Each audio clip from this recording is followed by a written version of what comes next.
This month on Solar Quotes TV, it's all about electric vehicles. From testing range anxiety on a Tesla road trip to checking out a perfect EV solar pairing up in Queensland. Ronald crunches the numbers on EV costs before we take a glimpse into the fully electric future. It's sooner than you think. Hello and welcome to Solar Quotes TV, the electric vehicle episode. Now, as someone who drives an electric car, I get to have a lot of conversations with strangers about the pros and cons of electric cars.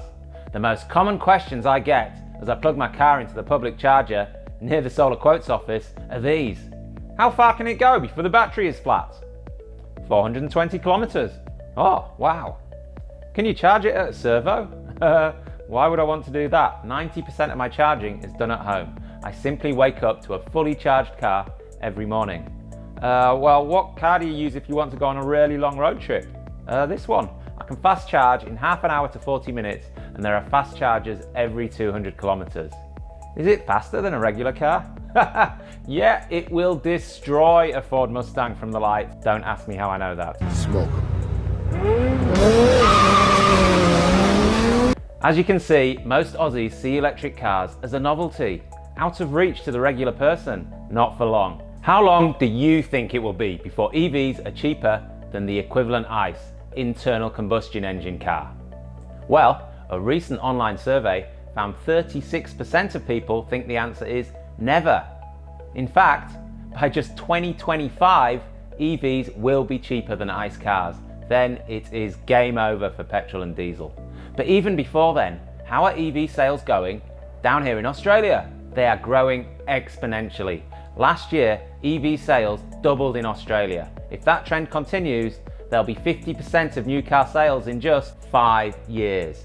And how are EV sales doing in the rest of the world? Well, in Norway, they are about 80% of new car sales. Norway sells way more electric cars per capita than the US? Norway. Well, I won't stand for it. In the UK, the best-selling car of any type last month was the electric Tesla Model 3. It seems people really like EVs once they've driven one, and the momentum of electric cars is now unstoppable. My advice, hold on to your current car for a few years longer than you might otherwise, and make your next car electric. Do not buy a new petrol or diesel car. It'll be like buying a BlackBerry phone in 2007, just before Apple released the iPhone. Except with the car, you're gonna lose a lot more money. You can charge your new EV in your driveway from your solar panels for next to nothing. It will also require almost no servicing. It'll accelerate like a rally car, and it will last much longer than a petrol car. In 10 years' time, it will drive as if it were new. Electric motors just don't wear like an engine does. Not to mention, you'll no longer be pumping out deadly particulates and warming the planet every time you go to the shops. Now, on to this month's field test. When it comes to potential sticking points for EV in Australia, this one ranks right up there, range anxiety. So, the question we're asking in this field test is, can my electric vehicle do the long distances I need it to in Australia? In order to pick up our much desired new family member, Dynamo the dog, I put just that question to the test, just before things went south in Victoria. Here's my story. So recently my wife bought a beautiful new puppy, a Bordoodle, cross between a Border Collie and a Poodle. Looks so cute. The only problem was, it was in Wodonga, Victoria, and we live in Adelaide, South Australia. Lulu, who's behind the camera, and I are going to get a puppy from Wodonga. That's 1,000 kilometers away. So the car's got 86% charge. Let's go. That's a 2,000 kilometer road trip. It can get pretty rural out there. There's not a lot of charging options, and we had to plan our trip. If we look on Google Maps, we want to go to Wodonga by the shortest route possible. It's just under 1,000 kilometers. We couldn't go that route because we had to go via fast chargers. Fast charger is a charger that charges with DC electricity, typically at tens of kilowatts, even up to say 150 kilowatts, and it whacks the electricity into your car really, really quickly, so you're not hanging around too much on a long trip waiting for it to charge up. So the route we had to take was, first stop was at Keith, South Australia, just near the South Australian-Victorian border. Stopped there to charge. That was the plan at the Tesla supercharger there. Then over the border into Victoria, stopped at Horsham to charge, then along to Bendigo, and then finally we were going to go to Wodonga. So there we've added an hour onto our trip by having to go a slightly longer way. Pulled into Horsham, then went to find the charger. Then there was a bit of a spanner in the works. We got a call from the lady that had the puppy, and she said she couldn't meet us in Wodonga anymore for various reasons. She wanted to meet us in a place on the Victoria-New South Wales border called Cobram, which is much smaller than Wodonga. Now, the only problem with Cobram is it hasn't got a Tesla supercharger there. But I thought, you know, no problem, change of plans, but we'll charge overnight. And we pulled into Cobram, we had charge in the car, but unfortunately, the motel we were staying at, yeah, it was a bit dodgy. And then I had a look at the state of the sockets on this motel. And I was not prepared to plug my charger in there and pull 2 kilowatts for 10 hours from I was fairly confident the wiring had overheated and I'd burn the motel down. So we didn't charge that night in Cobram. We got up early, we drove to the RACV Cobram Resort. We knocked on the reception door and said, you know, pretty please can we use your charger? They said, yeah, no worries, plug it in. But we did sit there for about 2 hours topping up just so we'd have enough to get back to Bendigo. It is a problem, the lack of charging infrastructure. It's generally really good on the routes between cities, not even main cities. Tesla do a really, really good job. But if you want to go somewhere a bit out of the way like Cobram and the place you're staying cannot charge your car overnight, you might get a bit stuck and you might have to spend a bit of time sitting around waiting for charge. And that's how it went. We picked up the puppy in Cobram, Dynamo, beautiful puppy, and then we headed back to Adelaide. Okay, all good? On the way back, the hairiest bit was actually driving between Horsham in Victoria and Keith in South Australia. It was pretty windy, and although the car told us we had well over 100 Ks to play with, by the time we rolled into Keith, the clock on the Tesla was telling us we only had 32 kilometers of charge left. Charged up at Keith, had another coffee at the wonderful coffee shop there, and headed home to Adelaide in our EV with Dynamo the dog and Lulu in the back. So we did a 2,000 kilometer road trip in Australia. We weren't exactly in the middle of civilization, and we managed fine. I was getting a bit nervous at times because you're just not that used to running your fuel tank so low in a petrol car. A little bit of as the battery went down and we're in the middle of nowhere, but we got there. There's a supercharger about every 200 Ks, so you really want to make it to the next supercharger. What will solve that problem? Simple. At the moment, we're right at the beginning of the electric car transition in Australia, and very, very soon, there's going to be a DC fast charger at least every 50 kilometers. You get an electric car, go on a long trip, you're not going to run out of charge if you've got half a brain. It's really pleasant. You stop every 300 kilometers for half an hour. You should be doing that anyway. Overall, it's not a problem, and it's only going to get easier. So there you have it. Range anxiety can be overcome with planning and small adaptations. And that's a philosophy backed up by our next guest from Queensland, Chris Cathcart, who says his solar-powered BMW is saving his family thousands in fuel and maintenance costs every year. Hi, my name's Chris. I live in southeast Queensland in my fully electric house with my little family of 3. Let me tell you a bit about my EV and solar setup. About 3.5 years ago, we made the decision to purchase a fully electric vehicle, the BMW i3. A few months after that, we installed our first solar system, a 10.8 kilowatt system, fairly large for the time. But in the 3 years since installing that, we've been upgrading it, having seen great value from everything that it provides. So we've upgraded the house to 3-phase and now have 28.8 kilowatts of panels on the roof. We can now produce up to 23.6 kilowatts of power, but unfortunately we can't send it all back to the grid. So whatever we don't use is essentially wasted. So it's all about moving loads to the middle of the day. For the pool, we use a smart switch. For the hot water, we use a timer. And for the car, we use the Zappy. What does the Zappy actually do? Well, it charges your car, just like any other car charger. This one goes up to 22 kilowatts per hour. But it also has CTs which monitor the grid. That simply means that you can charge the car as fast as you're actually exporting solar. So you basically don't pull anything from the grid unless you're in a big rush. We've only spent $500 on servicing, so we've saved at least a few $1,000s there. We've driven over 138,000 kilometres, so we've saved over $14,000 on fuel too. And the car drives as good, if not better, than what it was when it was brand new. And this car is a driver's car. It's rear-wheel drive, built from the ground up as an EV, and the space inside is absolutely magnificent. So what have I actually achieved here? Well, basically, I don't have a power bill anymore. I don't have a fuel bill anymore. I get paid roughly $1,000 a quarter from my power company, and I've got the best car I've ever driven. I think what I've set up here is a really good example of what's possible. My EV's really old, and compared to a modern EV, it's got a very small range. I can only go about 200 Ks on the highway, but I'm doing over 40,000 Ks a year without any trouble at all.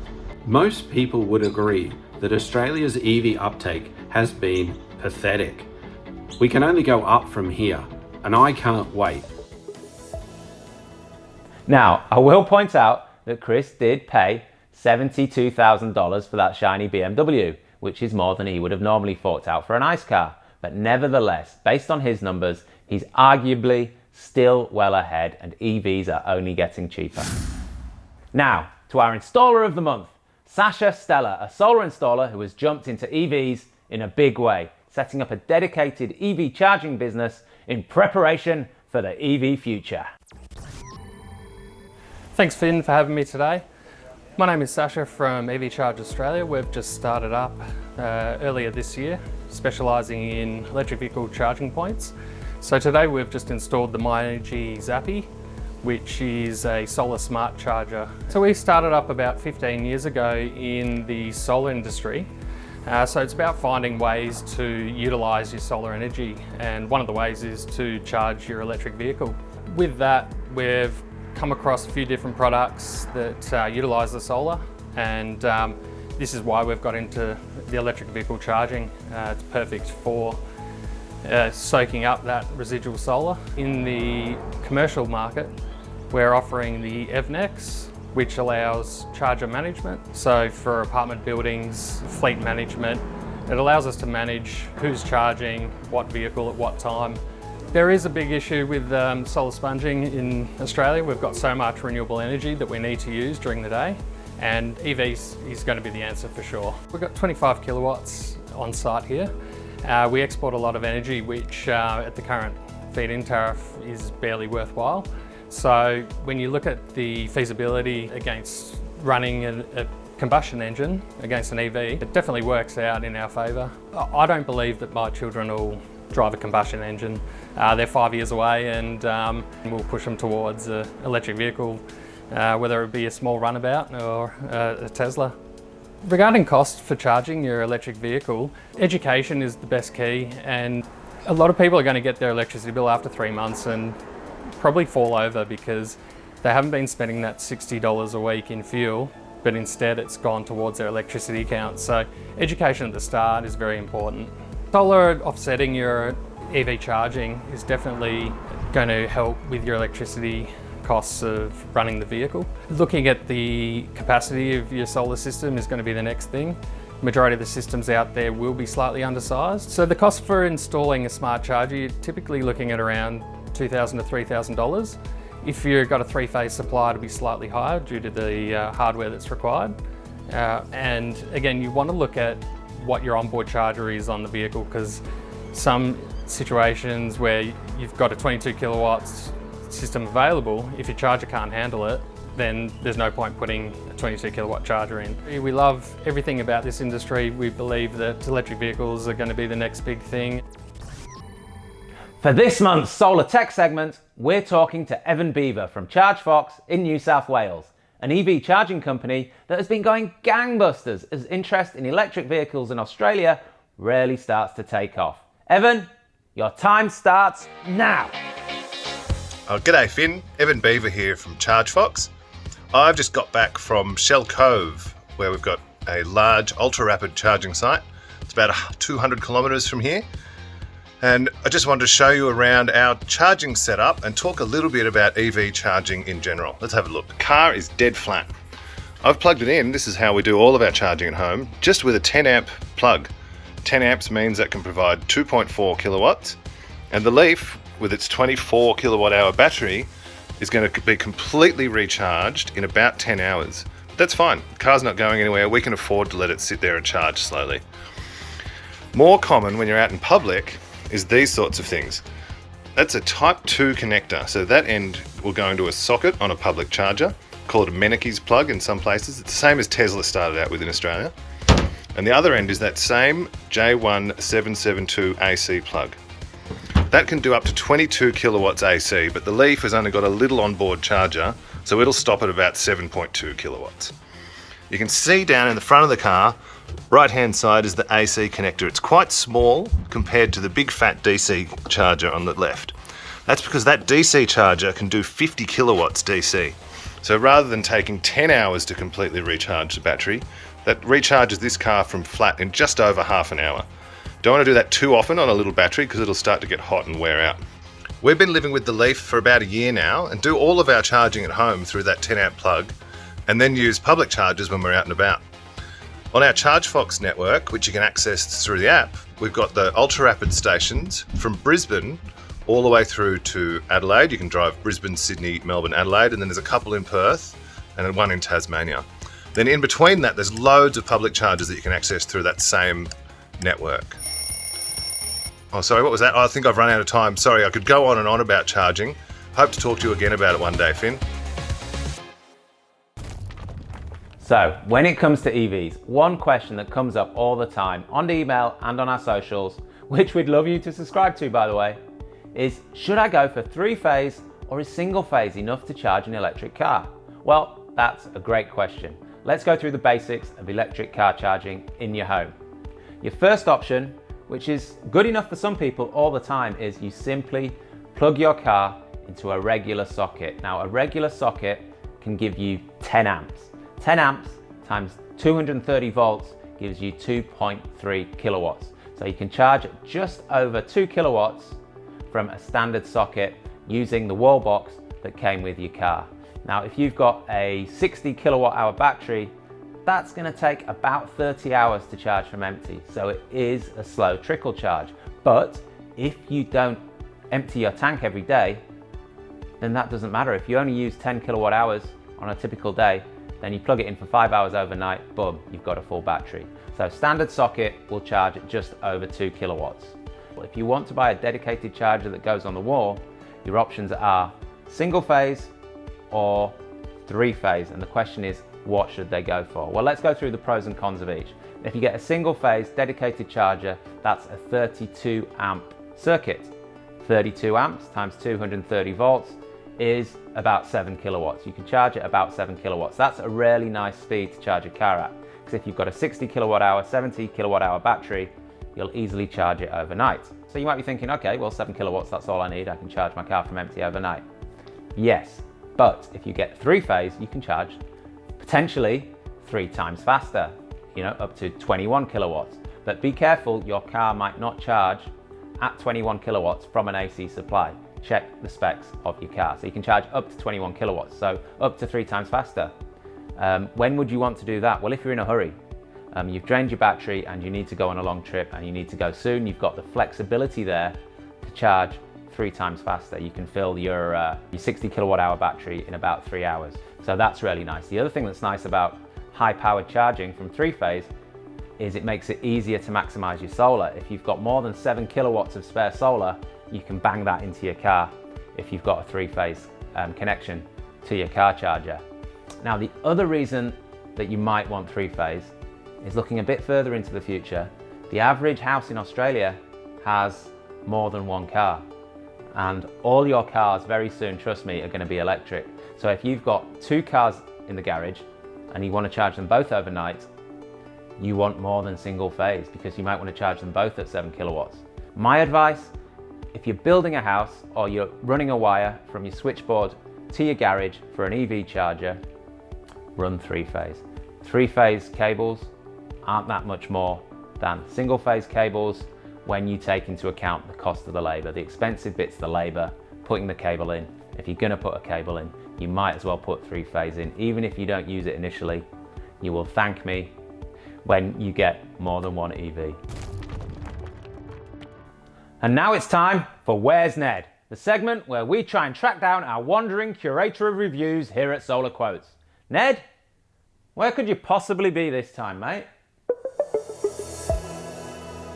Well, Finn, today I'm in front of your lovely home, in front of your lovely cars, with your lovely wife, the official Solar Quotes accountant, Chantel. Chantel, how are you going? I'm good, thank you, Ned. How are Well, you? I'm very good. Now, normally I review a solar installation, but since the theme is electric vehicles today, I thought I would test your Mini Cooper. Will you entrust me with your keys? Ned, of course. I would entrust you with my dog. Thank you so much. Good luck.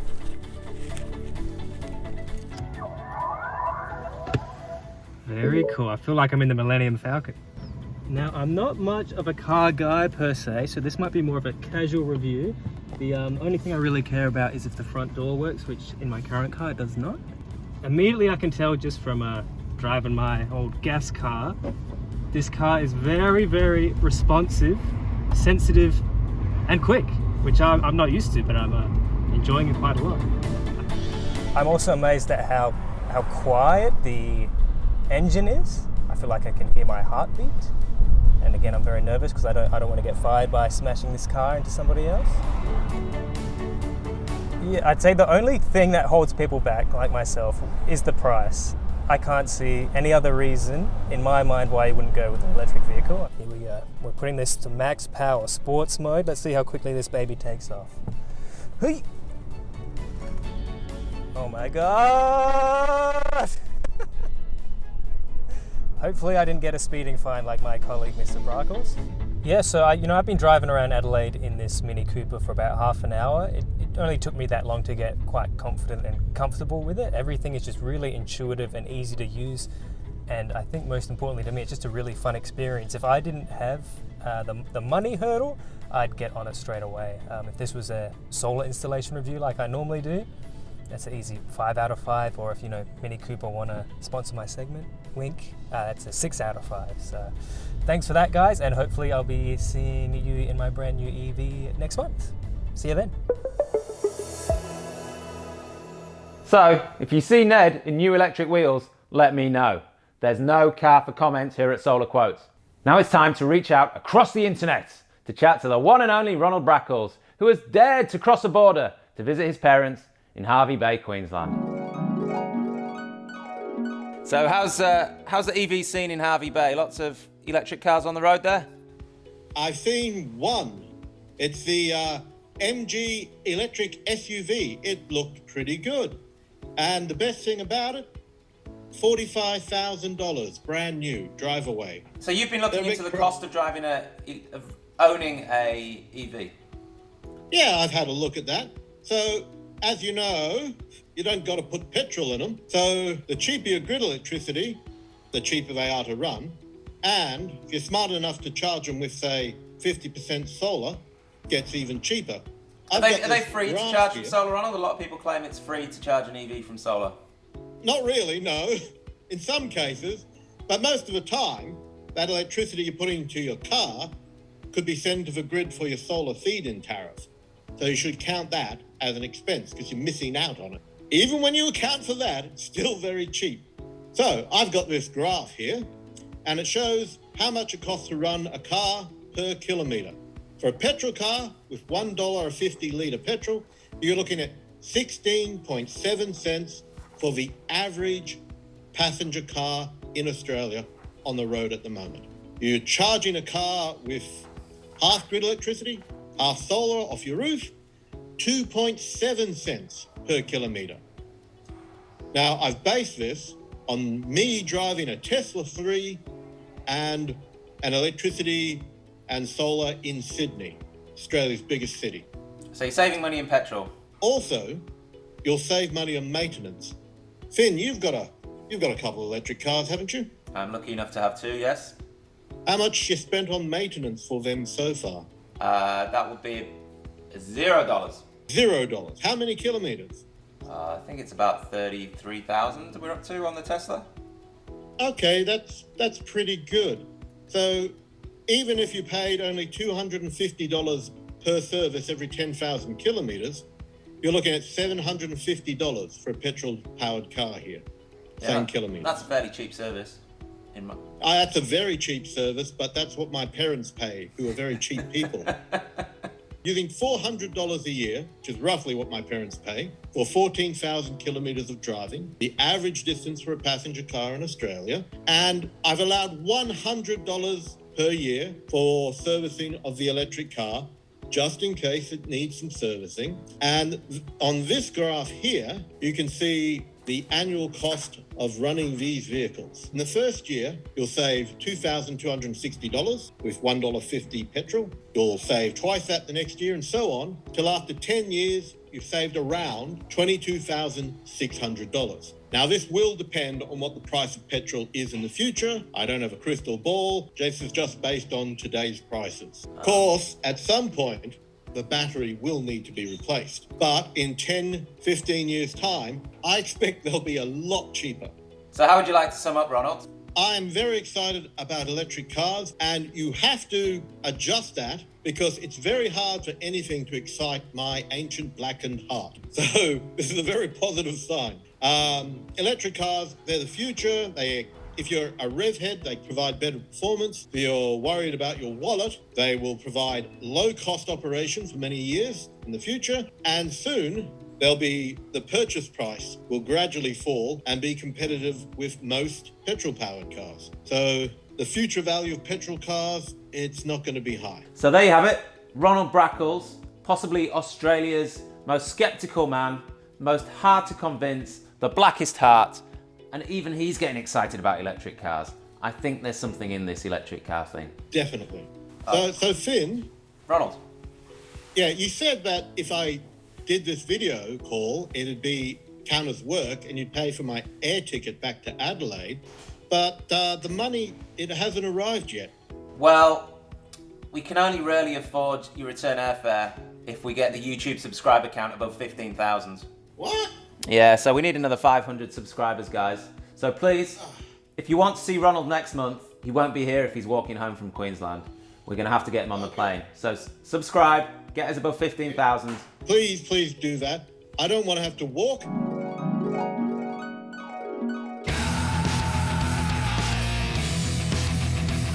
Tony Sieber believes that EV disruption will completely remake our cities, transportation, and thankfully, the world's emission profile. His thesis is this: few people understand how fast disruptive technologies take over. Sieber says forecasters consistently forget technology adoption is not linear, it's typically an S-curve.